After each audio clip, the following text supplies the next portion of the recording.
welcome to Lilybug's Library, and welcome to Poetry Thursday. Almost didn't get a video done today. I was busy doing a lot of things around the house and did some crafting. And before you knew it, my back was hurting, and so I kind of dropped down here on the couch and figured I'd had a chance to get one done before wonderful husband comes home and is looking for supper. So, today we're going to do Elizabeth Barrett Browning, and she was Robert Browning's wife. So, we'll get her done. Now, I will say the pictures that they use on these older poets, I don't know what went on with pictures back in the day, but nobody ever smiled and everyone looked very solemn, and they were not always flattering. And I'm sure Elizabeth Barrett Browning was probably a lovely woman, but the pictures certainly don't do her justice. So just a little bit about her background. So she was definitely held in high esteem, and during her years of marriage to Robert Browning, she was much more popular than he was and had a much better literary reputation. So her poems were aimed at redressing many forms of social injustice. She did poems on the slave trade in America, the labor of children in the mines and mills of England, and the restrictions that were forced upon women in the 19th century. So she was definitely kind of a social justice poet. And she had 2 sisters and 8 brothers, and she spent a lot of time reading just to kind of get away from the chaos of her family. Now, at age 15, she actually injured her spine when she was attempting to saddle her pony. So, didn't really say how she injured it, but somehow she did. And 7 years later, she also broke a blood vessel in her chest that left her with a weakened constitution and a chronic cough. So, just as she was starting to, really get famous for being a poet, she was in such poor health because of the weakness of her lungs that her doctor suggested she move away from London and live somewhere warmer. So she went to this place called Torquay. It's on the south of Devonshire. And so she stayed there, and her family, sometimes some of them would live with her and they'd take turns looking after her. And she was pretty much an invalid for that time. And then, as she was starting to kind of, probably get a little bit better, hopefully, one of her favorite brothers passed away. He drowned. So that kind of threw her back into turmoil, and she just couldn't even get out of bed.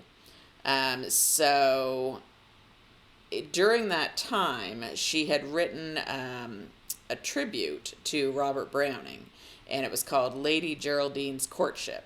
So apparently he saw it, and he was very touched by it. So he wrote her, and he said, he began the letter saying, "I love your verses with all my heart, Miss Browning." So that was very sweet.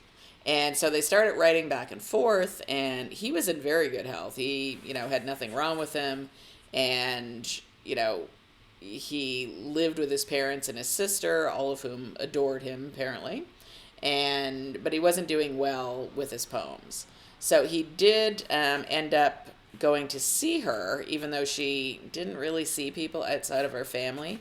But she did, he somehow convinced her to let him in.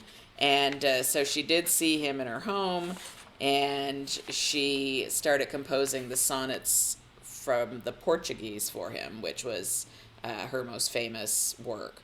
And then they got married in 1946 and left for England because they thought that would be better for her health because it was warm, and lived in Florence, and they remained there until her death. So it was... they did have one child. They named him Penn, which I thought was interesting. His name is actually Robert Wiedemann Barrett Browning, and they called him Penn. So she was planning on continuing her literary career until she passed away. So anyway, interesting story. The fact that she was an invalid for most of her life, and really most of what she could do was um, read and write and things like that. Makes you wonder what sort of life she would have had if, there had been better medical advances then, and she, hopefully could have got out and done more things. So, yeah, I think it was, that part was interesting. Now, some of her poems are crazy long, and yeah, they're just a little much, like, I mean, it's fine if you're sitting and reading that to yourself, but I'm not going to read a 7-page poem to you today. So I picked some of the shorter ones, and we'll read a few of those. So bear with me here. So the first one is called The Lady's Yes. Yes, I answered you last night. No, this morning, sir, I say. Colors seen by candlelight will not look the same by day. When the viols play their best, lamps above and laughs below, love me sound it like a jest, fit for yes or fit for no. Call me false or call me free, vow whatever light may shine. No man on your face shall see any grief for change on mine. Yet the sin is on us both. Time to dance is not to woo. Wooing light makes fickle troth. Scorn of me recoils on you. Learn to win a lady's faith, nobly as the thing is high, bravely as for life and death, with a loyal gravity. Lead her from the festive boards, point her to the starry skies, guard her by your truthful words, pure from courtship's flatteries. By your truth she shall be true, ever true as wives of yore, and her yes once said to you shall be yes forevermore.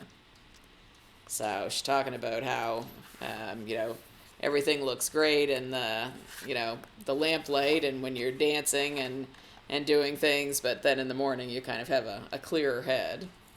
So that was interesting. The next one is called Mountaineer and Poet. The simple goatherd between Alp and sky, seeing his shadow in that awful tryst, dilated to a giant's on the mist, esteems not his own stature larger by the apparent image, but more patiently strikes his staff down between his clenching fist, while the snow mountains lift their amethyst and sapphire crowns of splendor, far and nigh, into the air around him. Learn from hence, meek mortals, all ye poets that pursue your way still onward up to eminence. Ye are not great, because creation drew large revelations round your earliest sense, nor bright, because God's glory shines for you. So that one was a little shorter. The next one is called Life. Each creature holds an insular point in space, yet what man stirs a finger, breathes a sound, but all the multitudinous beings round, in all the countless worlds with time and place, for their conditions down to the central base, thrill haply in vibration and rebound, life answering life across the vast profound, in full antipathy by a common grace. I think this sudden joyance which illumes a child's mouth sleeping, unaware, may run from some soul newly loosed from earth's tombs. I think this passionate sigh, which half begun, I stifle back, may reach the air and stir the plumes of God's calm angel standing in the sun. I'm not totally sure I know what that one means, but it's pretty. And I felt like I had one more, but I don't see any more little post-it notes, so maybe that was the last one. But she writes some interesting things. I don't know if she would be my favorite, but her life certainly sounded interesting, and interesting to know that she was the more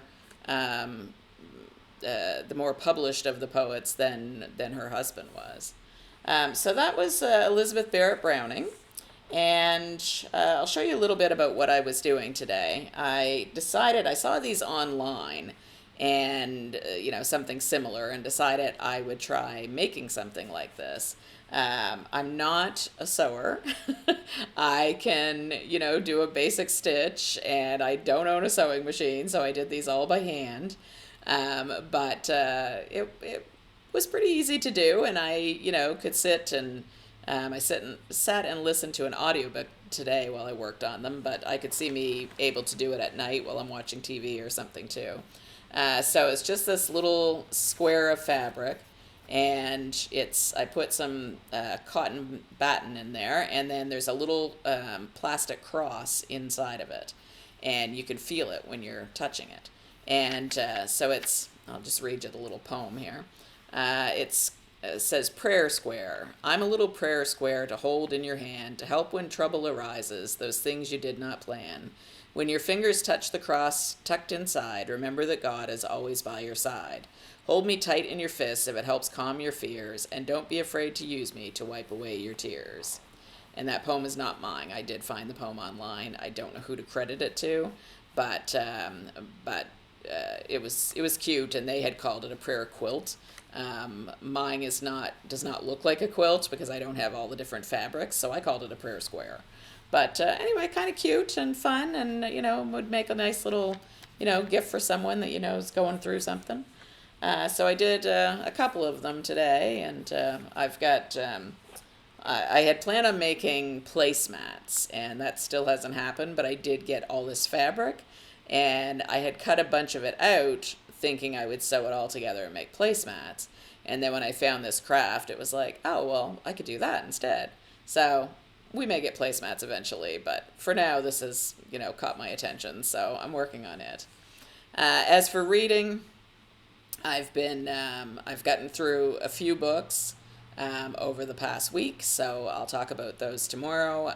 One I'm going to do a separate video on, and the rest I will put together into Friday reads.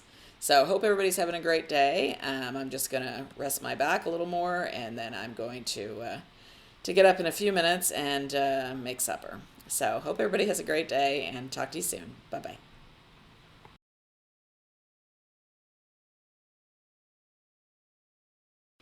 Oops, this is editing Linda.